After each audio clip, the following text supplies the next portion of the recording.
Te despiertas hoy, hay temas, noticias, publicaciones, declaraciones, crisis, tweets, pleitos, opiniones, coyunturas. Pero, ¿qué tal si lo importante está en otro lado? ¿Qué si hay veces que tanta información nos satura y dejamos de ver lo bello, lo profundo y lo trascendente de las cosas? En Cultura Mínima le entramos sin miedo a lo mínimo necesario que debes de saber sobre libros, filosofía y arte para crear una mejor cultura política. Bienvenido.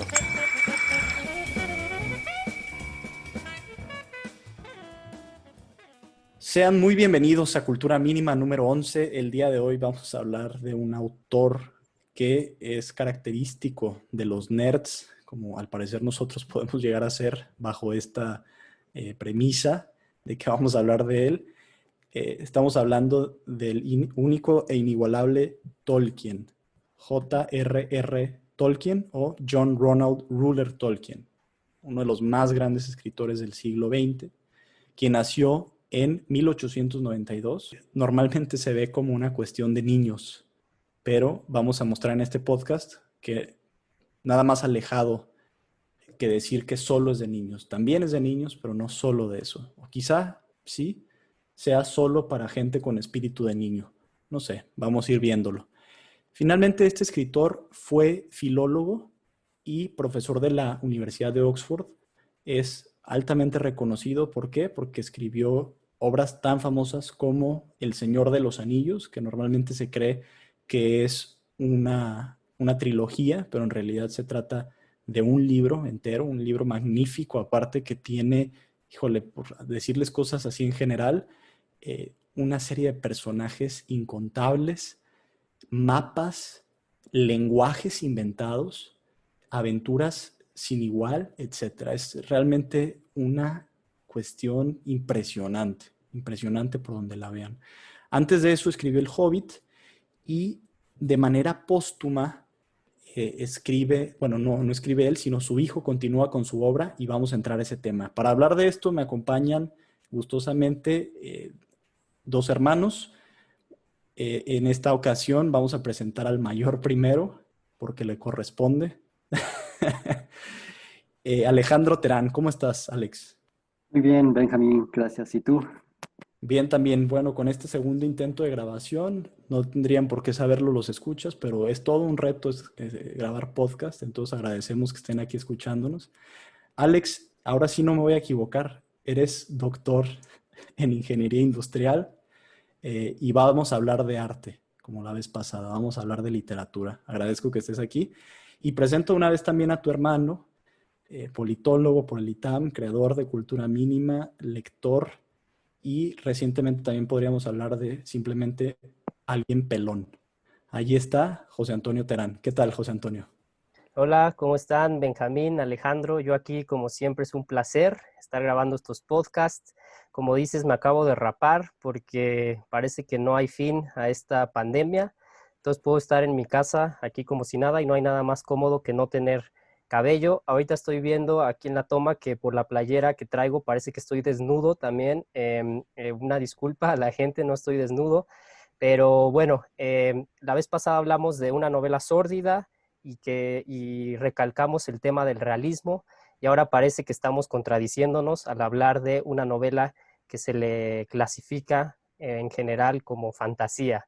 Pero vamos a ver qué es lo que podemos sacar de esta maravillosa obra de Tolkien para traerlo a nuestras vidas muy concretas. Perfecto, pues vamos a entrarle directo. No sé si lo sepan, pero quienes nos escuchan lo van a saber ya. Y es que cada uno de los podcasts que nosotros hacemos van acompañados de una reseña de libro concreta, directa, que trata de extirpar algún elemento importante de la vida humana. Y en esta ocasión, el de esta semana, la reseña la escribió Alejandro.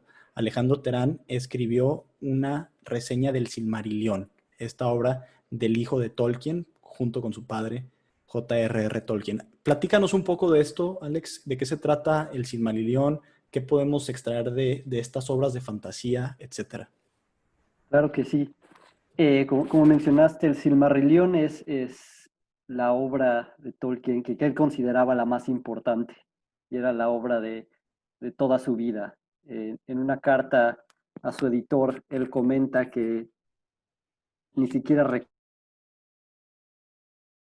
recuerda historias. Empezó desde niño, cuando como niño empezaba a inventar idiomas, que como adulto siguió haciéndolo. Era filólogo, entonces era un experto en lenguajes antiguos. Y estos idiomas que inventaba les quería construir un mundo, ¿no? Quería construir unas historias que le correspondieran. Y el Silmarillion es básicamente una colección es una mitología, es la mitología de la Tierra Media. Entonces, si nuestros escuchas están familiarizados con El Señor de los Anillos, ya sea porque han leído los libros o porque vieron la película, mucho del fondo, del contexto, digamos, del mundo de la Tierra Media, eso es de lo que se trata el Silmarillion. Eh, y como mencioné, es una mitología. Entonces, es un libro algo difícil de leer. Ya sé que hay gente como mencionaste, Benjamín, El Señor de los Anillos tiene muchísimos personajes y mapas y lenguajes y todo. El Silmarillion tiene eso a la enésima potencia. Tienen que incluir genealogías de todas estas.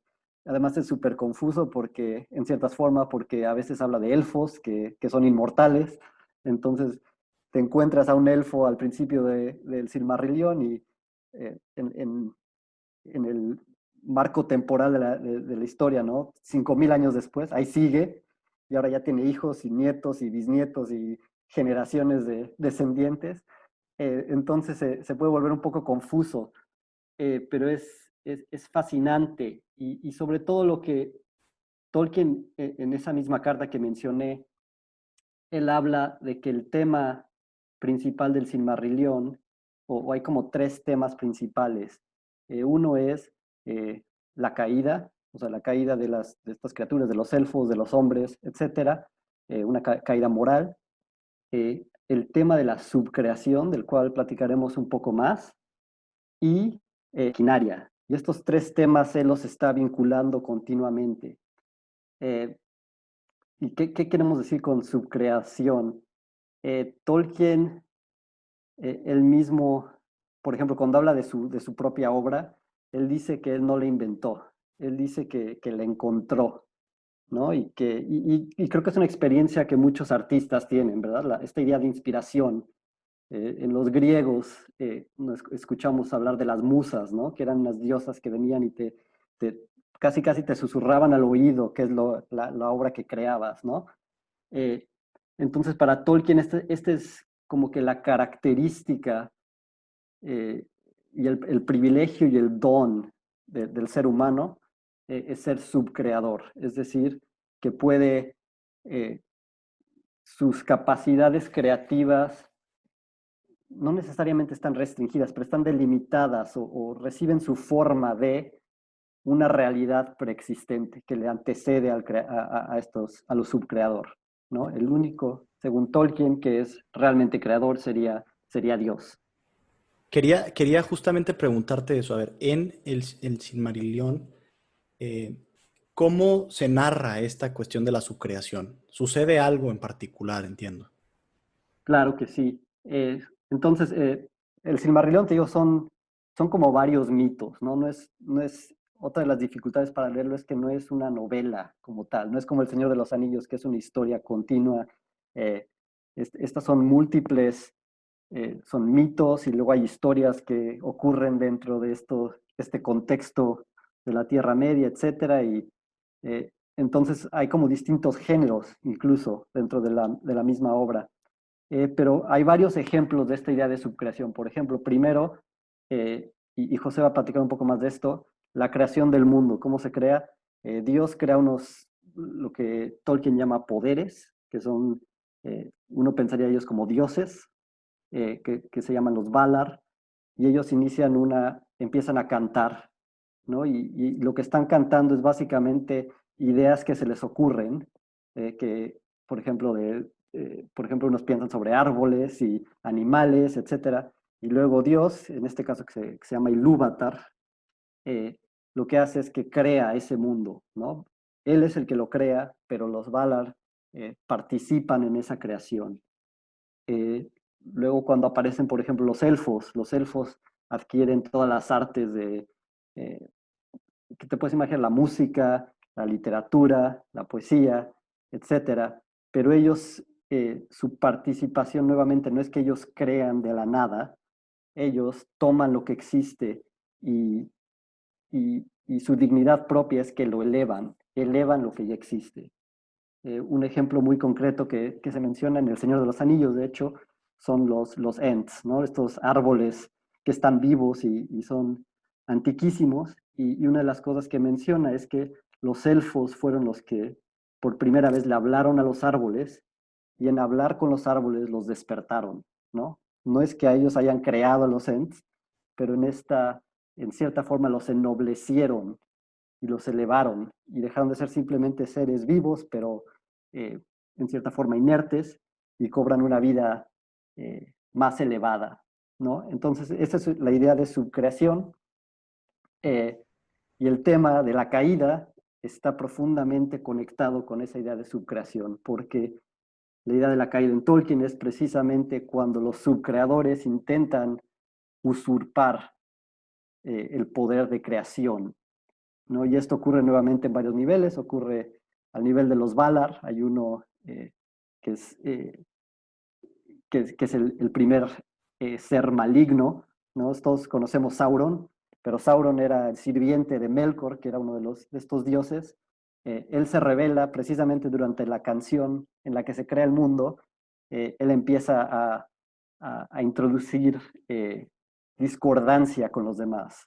Él empieza a introducir lo que él cree que son sus propias ideas eh, y se revela de esa forma y después él se dedica básicamente a destruir, pero como no tiene el poder de creación porque no es creador, es subcreador, lo único que puede hacer es mutilar, deformar.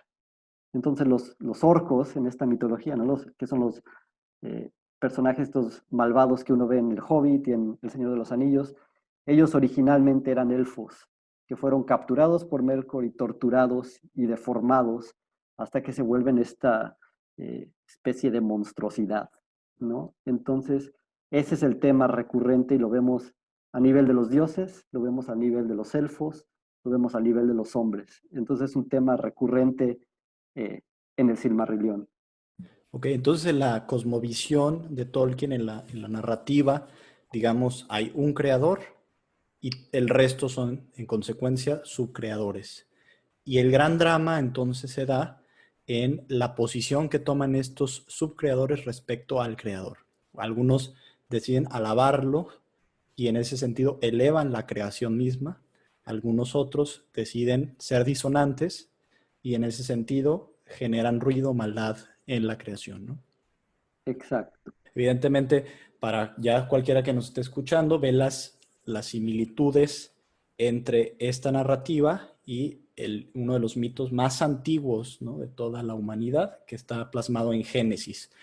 Vamos a entrar, yo creo que directamente a este tema, pero antes quiero ver con José Antonio, quiero ver contigo el tema, si quieres iniciar por ahí, de la música, ¿no? A ver, creo que nos puedes leer algunos primeros párrafos de cómo empieza este libro y eso nos va a dar un buen de información. Sí, como siempre, como ya has mencionado en otro podcast, pues quizá voy a extraviarme un poco y no responder a tu pregunta de manera directa, pero es que le pido disculpas a ustedes y a nuestro auditorio, pero este tema pues se presta para hablar de absolutamente todo. O sea, yo que he estado preparándolo, tengo un arsenal de referencias artísticas, culturales, del pensamiento increíble que ni siquiera 3 o 4 horas serían suficientes. Uno de los temas que yo quiero resaltar a lo largo de la conversación es el de la música, pero antes quiero abordar algo, empezaste mencionando que pues esto se ve como literatura o un género para geeks, para nerds, y yo sí quiero hacer una diferencia, no es para menospreciar ni mucho menos, pero la obra de Tolkien no se puede comparar con otras obras de la cultura popular que también tienen estos elementos míticos.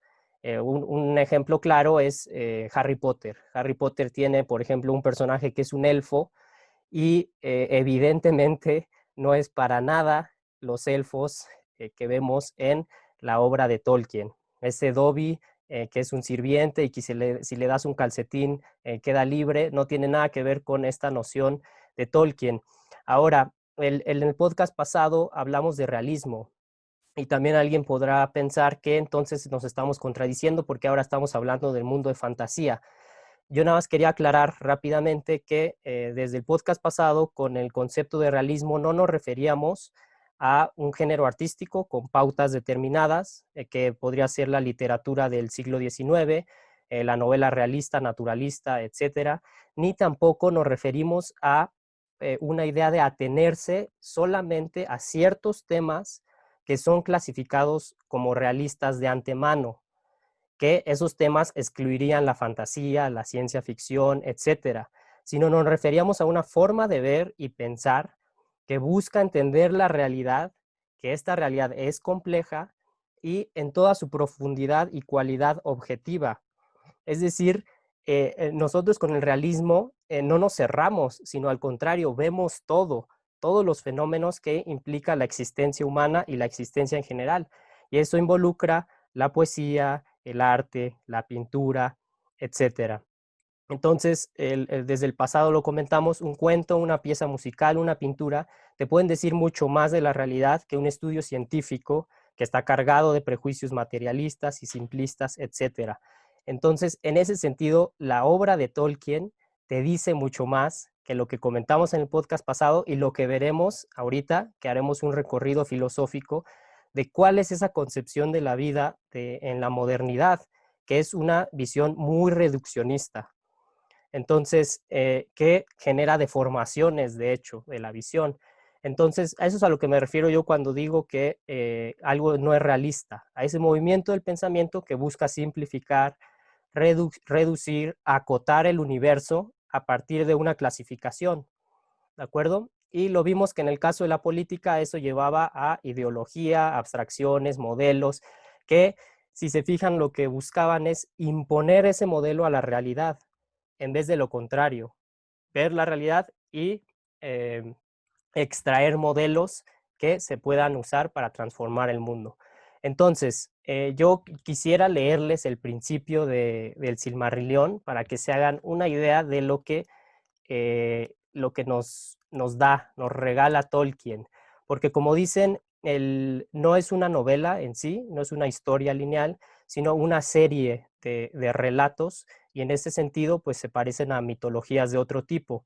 Tolkien no le gustaba la idea de que Inglaterra no tuviera una mitología, como menciona Alejandro en la reseña, entonces se dedicó a escribirla y eso es el Silmarillion principalmente. Entonces, el primer relato se llama Ainulindale y es la creación del universo a partir de la música. Entonces, los voy a leer y voy a trazar algunos paralelismos que tú mencionaste, Benjamín, con el Génesis, ese mito cosmogónico de la tradición judio-cristiana. Entonces, vean, lo voy a leer en inglés para que no se pierda la musicalidad, pero lo voy a después desglosar en español. Dice, Ainulindale, así se llama, The Music of the Ainur. There was Eru, the one who in Arda is called Ilúvatar, and he made first the Ainur, the holy ones that were the offspring of his thought, and they were with him before aught else was made. And he spoke to them, propounding to them themes of music, and they sang before him, and he was glad. Yo quiero aquí rescatar nada más, quizá me voy a adelantar un poquito, pero quiero extirpar, como dijiste, Benjamín, algunos elementos. Entonces, empieza esto diciendo, ahí estaba Eru, there was. Esto es como la concepción del Dios en el Antiguo Testamento que le dice en la zarza ardiente ¿a quién le dice? ¿A Moisés o a Abraham? No me acuerdo. Le dice, yo soy el que soy, yo soy el que es. Entonces, ahí está ya, Eru. Y dice el único, no sé si así lo traducen en español, aquí en inglés es the one, es decir, un Dios. No es esta una concepción politeísta de la vida. Que en Arda es como la creación, se le conoce como Ilúvatar. Eso fue lo que mencionó Alejandro. Y luego lo primero que hace es a los Ainur, the holy ones, ¿no? Los sagrados o los santos, que son como los ángeles en la teología cristiana. Y vean esto, dice, ellos fueron the offspring of his thought. Es decir, offspring se traduce como retoños, como su descendencia, sus no son criaturas como tal vez, pero progenie, sus frutos. Y vemos aquí, vean nada más en esta frase el contenido teológico, dice, son el resultado de su pensamiento. Para Dios no hay una diferencia entre lo que piensa y lo que es. Eso es lo que está expresando con esta frase tan sencilla Tolkien. Luego dice, dice que ellos ya estaban ahí desde antes de que todo lo demás fuera creado, estos Ainur, que en Arda, en la Tierra Media, se les conoce como Valar, es lo que mencionó Alejandro. Luego, algo impresionante, a mí se me hace impresionante es esto, les habló proponiéndoles temas musicales. Es decir, aquí se puede relacionar con esta idea del logos, de la cultura occidental. Logos es palabra o razón, pero fíjense, a mí esto se me hace maravilloso, que él al hablar lo hace a través de temas musicales. Y la música de las artes, es la más elevada, la más abstracta. Y a la vez, y paradójicamente aquí, es la que crea, ¿no? Es la más concreta quizá, es la que se transforma en algo real, sin ambigüedad y sin esta división que los humanos padecemos, que es la de la razón objetiva y subjetiva. Entonces, él habla con música. Luego, ¿cómo responden los Ainur? Cantando. Esto también nos habla de la forma de arte de estos seres espirituales, porque la creación artística para ellos no requiere de medios.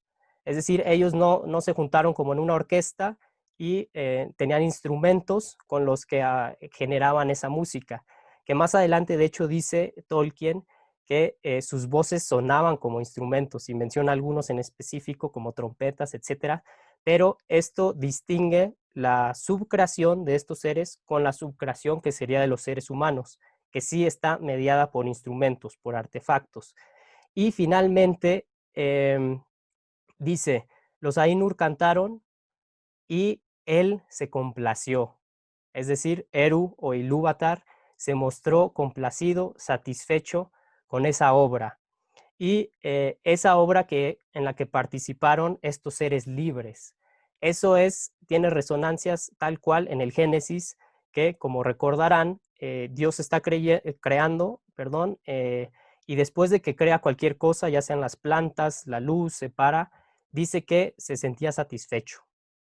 Entonces, creo que, bueno, ahí está esta introducción y ahorita quería mencionarles algunas semejanzas con otras obras de música, pero a ver, ¿quieres intervenir, Benjamín? Sí, déjame ahí. Quiero nada más precisar algunas cosas. Creo que para algunos de los que estén escuchando, quizás resuene ya incluso la forma en la que está siendo narrado esto y cómo remite a esto que hemos denominado como mito, que se distingue de otro tipo de historias. ¿Qué es lo que la hace distinta a otro tipo de historias? Bueno, que sí trata de explicar algo fundacional, algo fundamental, algo esencial, digamos.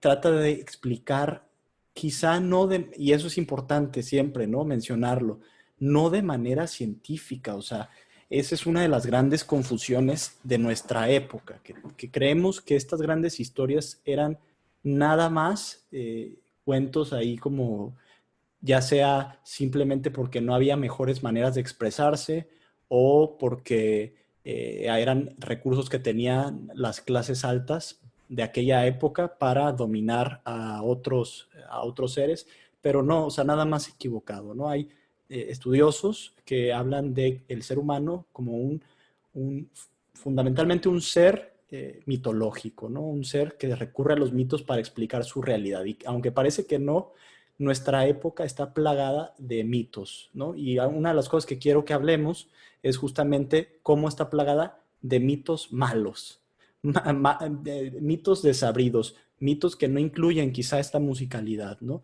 Entonces, ¿por qué no hacemos brevemente un recorrido, ¿no?, filosófico general de cómo llegamos a esta época y cómo a lo mejor desde el siglo XVII, con Francis Bacon, hay una escisión, un golpe importante a esta manera de entender la realidad, y desde entonces pues vivimos en una época, digamos, desmitificada en algún sentido. Quien quiera tomarlo, adelante. Voy a entrar ahí rápidamente y le voy a plantear una pregunta a Alejandro para que él nos dé ese recorrido filosófico, pero tú rescataste un tema que es el de los mitos. Ese ya tengo incluso una reseña escrita y preparada para nuestro auditorio, que lo abordaremos en otro podcast más adelante, le entraremos de lleno a esta idea, pero la modernidad pues efectivamente tiene sus mitos porque el ser humano tiene inscrito este pensamiento mítico en su cerebro incluso de manera orgánica. Pero bueno, nada más les quería avisar que eso lo abordaremos más adelante. Ahora mencionaste este tema el recorrido filosófico. ¿Por qué? Porque algo fundamental en la obra de Tolkien es esta concepción de la naturaleza.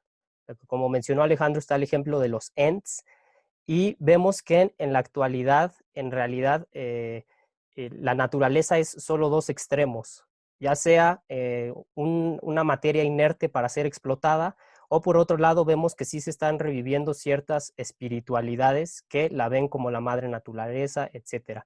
Pero por eso yo le planteo la pregunta a Alejandro, ¿cuál es la concepción de Tolkien y cómo se opone a lo que creemos y a lo que vemos en la modernidad? Y por ahí mencionó Benjamín con Francis Bacon. ¿Tú dónde trazarías que empezó esta concepción moderna de la naturaleza? Claro.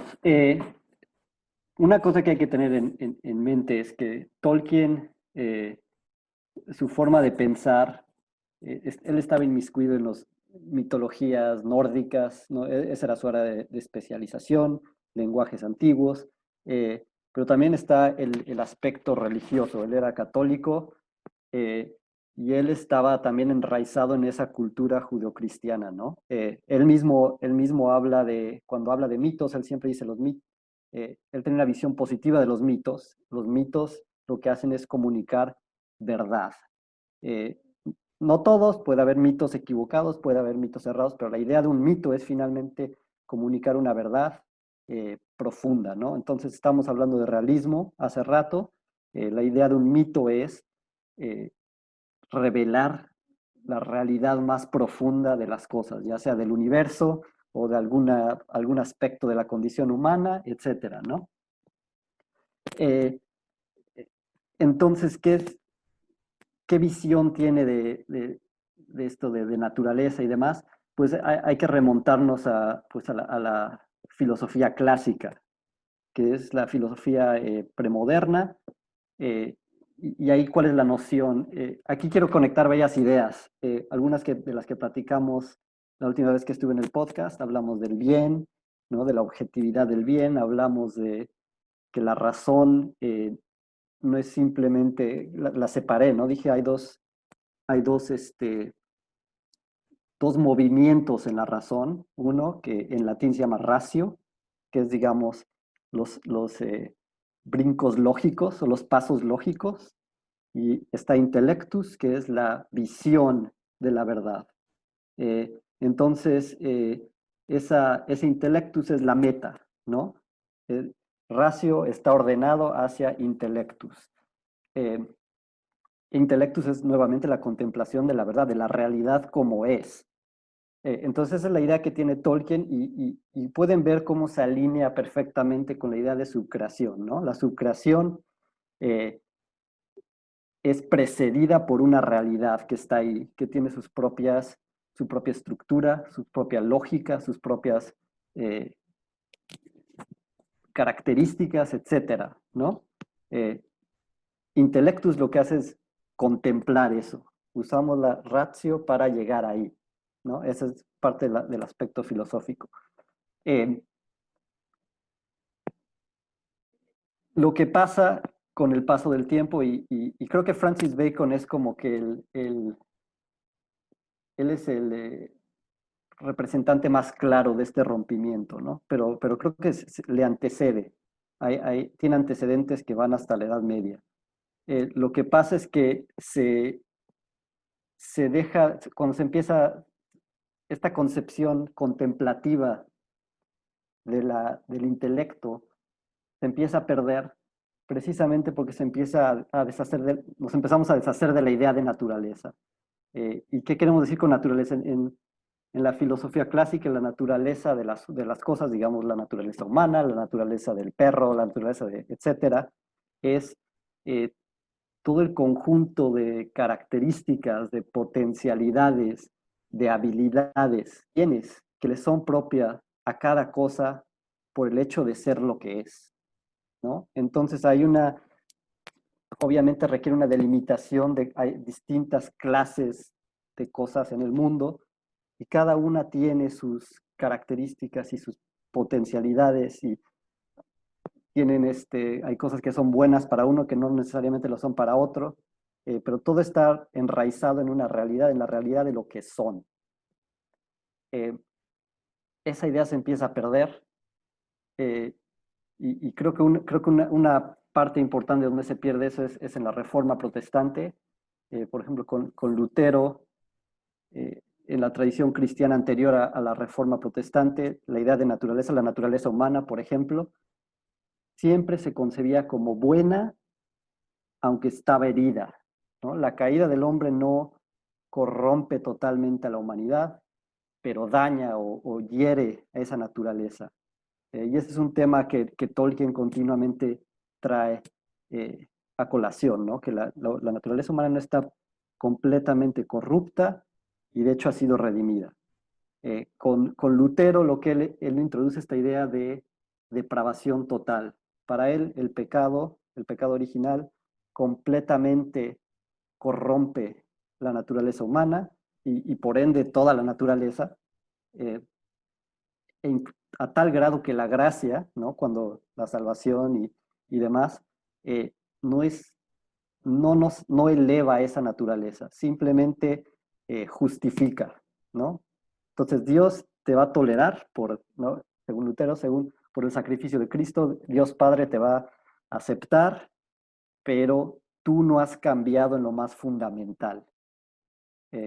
Entonces esa idea se empieza a secularizar, ¿no? Con el paso del tiempo y es uno de los mitos modernos, ¿no? La idea que tenemos, por ejemplo, en Hobbes, de que fundamentalmente las relaciones humanas son agresivas, son de competencia, son no, o sea, tenemos, la única razón por la que llegamos a acuerdos es porque de lo contrario nos mataríamos y eso, ahí acaba todo, ¿no? Entonces esa idea ya está, ese mito ya se empieza a hacer presente. Otra consecuencia de eso es que se empieza a perder la idea de finalidad, de causa final, ¿no? Cuando no hay causa final en las cosas, y digo, aquí estoy simplificando mucho una historia filosófica de siglos, ¿no? Pero se pierde esta idea de el intelecto, la visión de la verdad es la causa final de la razón. Si no creemos en la causa final, se pierde esa idea de intelecto como contemplación. Y, por ejemplo, con Bacon llegamos a la idea de que no, la única justificación del pensamiento es la utilidad, es el provecho que podamos sacar. Y aquí en la reseña yo hablo mucho de la idea de usurpación, del subcreador usurpando el lugar del creador. Aquí vemos esa usurpación de la razón reducida, que usurpa el lugar de la razón más completa, del intelecto. Y luego, pues obviamente, un paso lógico que le sigue, obviamente históricamente sucede después de mucho tiempo, es si ya no hay, si la ratio, que es un proceso, digamos, que está orientado a una meta, si ya no tiene una meta inherente o que le corresponde a sí misma por ser lo que es, pues entonces la meta se vuelve algo meramente arbitrario. Y entonces lo que vemos es, bueno, ya no es la razón como tal la que realmente define todo, es mi voluntad. Yo soy el que decide cuál es la meta de mi razón, puede ser mi utilidad, puede ser lo que yo quiera, Entonces vemos una segunda usurpación. Ahora vemos que la voluntad es la que usurpa el lugar de la razón. Caemos en un voluntarismo que se empieza a ver mucho ya por ejemplo, en John Locke, y la transformación de la voluntad en mero poder, ¿no? Y entonces ahí vemos una corrupción, de eso se sigue una corrupción de la idea de libertad, se sigue una corrupción de la idea de instituciones políticas, ¿no? O sea, ahí vemos, esos son los mitos fundacionales del liberalismo y que son en los que vivimos hoy. Todas nuestras instituciones políticas, sociales, económicas, están derivadas de esa visión del ser humano, que es una visión reducida, empobrecida. Y me gustó como dijiste, Benjamín, ¿no? Que carece de musicalidad. Es una existencia plana, digamos, sosa, sin chiste, en el que no hay drama. Eh, y ese es, y que eventualmente conduce a un relativismo y incluso a un solipsismo en el que estás encerrado en ti mismo, ¿no? Yo hablo de eso en la reseña.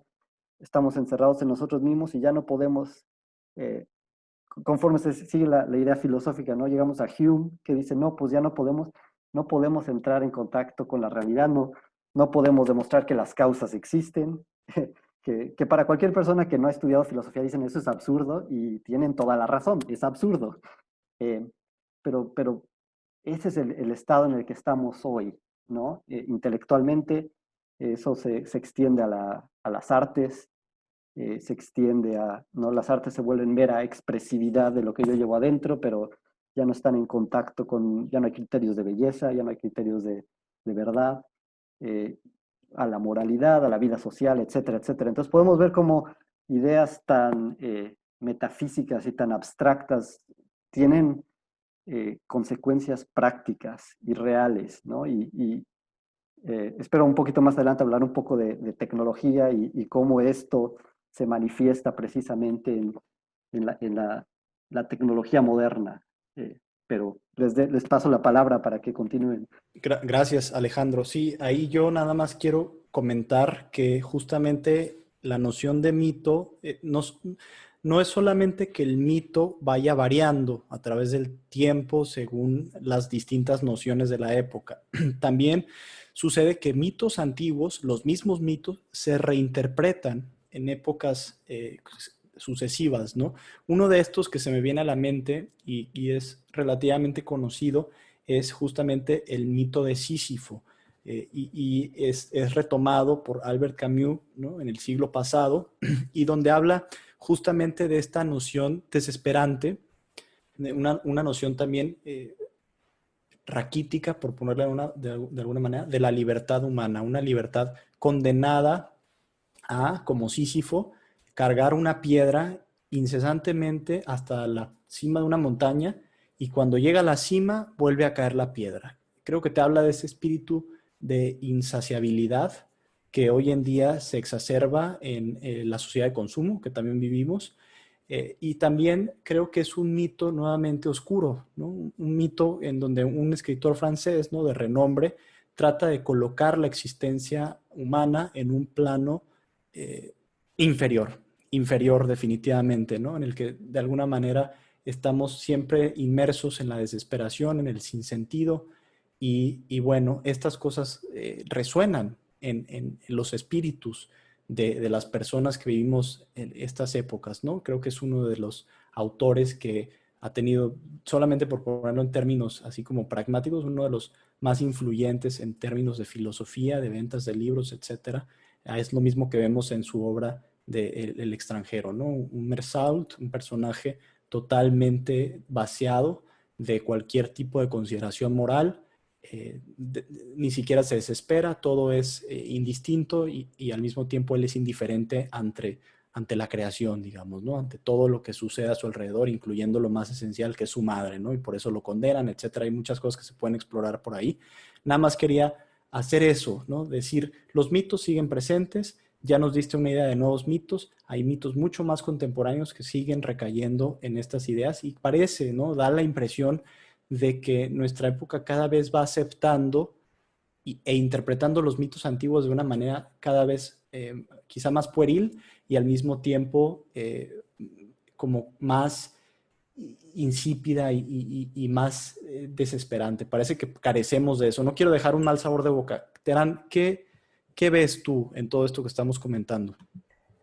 Sí, alguno podrá creer que, pues, como siempre, esto es puro de braille y son cuestiones filosóficas que no tienen ninguna implicación con la vida, pero en realidad, para alguien como Tolkien, por ejemplo, que vivió la Primera Guerra Mundial, como dice Alejandro en la reseña, estuvo en las trincheras, vivió en carne propia el resultado de una visión del mundo que es mera técnica, que eso es ahorita a lo que vamos a entrar. Para la modernidad, la naturaleza está ahí para ser simplemente explotada. Y eso es resultado de todo este recorrido que hizo Alejandro, que quizá no mencionó a alguien que a mí me gustaría comentar, que es Marx. Porque Alejandro dice, la visión premoderna, que ya puede ser la filosofía de Aristóteles y Santo Tomás principalmente, contemplaba estas cuatro causas que todos vimos, bueno, la mayoría lo vimos en prepa y tal vez después y dijimos, sí, no sirve de nada. Eh, Voy a resumir rápidamente en qué consisten. Hay 4 tipos de causas, según Aristóteles, que una es la material, es de qué están hechas las cosas. Una silla de madera. La otra es la eficiente, ¿quién la produjo? En el caso de la silla, pues es el carpintero. Y luego vienen 2 otras causas que son las que ha rechazado la modernidad, ha rechazado el pensamiento a partir de Francis Bacon y de todo este como giro copernicano que se ha basado simplemente en la ciencia como dominio, que son la causa formal, que es qué es lo que, por la silla, cuál es esa forma que le da a la materia para que nosotros digamos, eso es una silla. Y la más importante, que es la que también la modernidad ha rechazado, la causa final. Para Aristóteles, como mencionó Alejandro, todo tiende hacia a ese origen. Y la naturaleza, entonces, que surge del creador, como vemos en el mito de Tolkien, pues tiene inscrita en sí misma estos elementos de dónde vinieron. Entonces, la modernidad solo se basa en las 2 primeras causas, que es la material y la eficiente. Y un ejemplo, por ahí mencionó Alejandro a Hume con estas ideas totalmente ridículas, bueno, que alguien con sentido común diría, esto es un absurdo, pero pues es uno de los filósofos más importantes y fundadores de la modernidad, que después Kant dirá, él fue el que me despertó de mi sueño, no sé qué.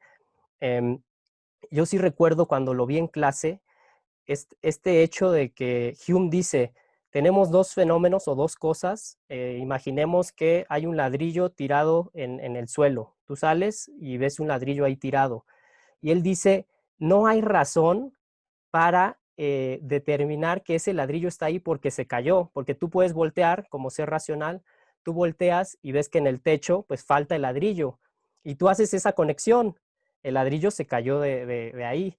Hume dice, no hay razón para eso.